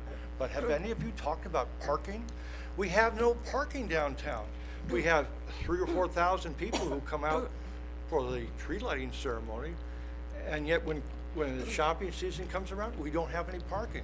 That's what the town desperately needs. So you have to put that cart before the horse, or the horse before the cart, which is parking. And that's what we're going to have to need. So I'm not going to be somebody who represents people who are on the board of supervisors or politicians in Washington, D.C. or Sacramento. I want to represent you. Be your voice to be responsive to what you want. And that's what it's all about. If we did have that in the past, nobody would have been talking about Measure K, would they? No. So that's what it's all about, is to be your representative, and that's why I'm running. Face it, $3,600 a year, there's other things we could probably do. But you care about the city, and we all do up here, and that's why I'm running. Thank you. Now you're still running? Wendy? Yeah. Thank you to all of you for sharing your Friday night with us. And I'll just come right out and ask for your support for another 4 years. I've dedicated myself to the affairs of the city, and I will continue to represent you with courage, with vision, with passion, and with wisdom. I will be a faithful steward of your taxpayer dollars, both leveraging appropriate opportunities and ensuring that your money is allocated with wisdom and with foresight. I will represent our city as a respected regional partner while working to protect the character that makes us extraordinary. I will continue to look for common ground, for I believe we are most effective when we work together for the greater good. I will continue to look for opportunities that both promotes and highlights our unique historical nature while embracing and seeking the gold that is available today. Earlier this year, I was humbled and honored to have Assemblyman Frank Bigelow recognize my community work by designating me as Woman of the Year in the 5th Assembly District. And in his endorsement, he writes, "Wendy Thomas is the right kind of leader for these tough times. Her real-world experience makes her uniquely qualified to serve our community. She understands our way of life, and she'll work to benefit Placerville with her common sense, no-nonsense leadership." So thank you for your support these last 4 years. I really, truly appreciate it. It is a privilege to serve you, and hopefully I look forward to serving you for another 4. Thank you. Jennifer? Thank you, everybody, for coming out and asking those wonderfully, sometimes difficult questions. But as I sit up here, and look out all of you this evening, I see business owners, I see residents, I see community, and I just want to let all of you know that, I will work for you. I'm not going to sit up here and tell you that I have all of the answers, because I don't. I don't think anybody does. But I will do my very best. I will do the research. I will do the legwork. I want to know what you have to say, what you're thinking, what you are feeling, what you would like to see happen, and what you don't want to see happen. But I'm sorry. I got confused again. This happens when I try and read and talk at the same time. Anyways, but I'm very excited to have this opportunity, and the election process has been quite interesting and very educational, and I'm learning a lot and I'm having a lot of fun. So I ask for your vote on November 4th, and I guarantee you I will do my best for you. Thank you. Patty, you get to wind it up. Thank you. I'll begin by asking you for your vote for me so that I can continue to represent you as a member of the Placerville City Council. My vision for our city is to work towards a more attractive tourist destination. That is so necessary, as was attested to in the recently completed Beta Basin report, which indicated 60% of many of the traveling public on Highway 50 pass us by. We must become a destination. I will do all I can to provide for an infrastructure that is in good shape and stays up to date.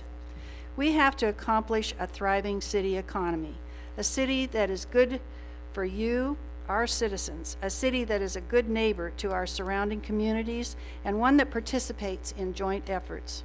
We cannot exist as a splendid isolation. Please join me in working to make sure our city's future is bright and secure.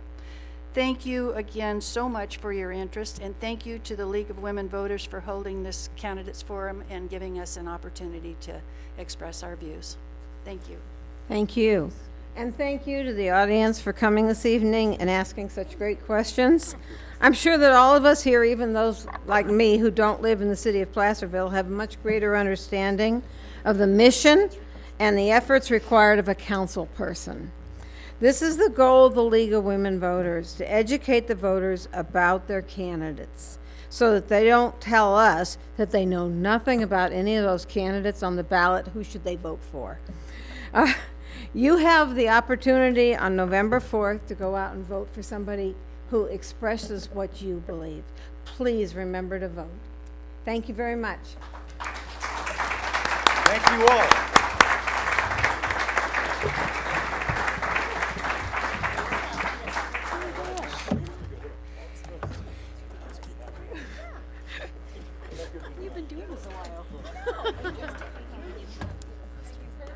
Thank you very much. Thank you so much, Kathy. Really appreciate it. Thank you very much. Thank you. Thank you, Kathy. That wasn't too bad, was it? I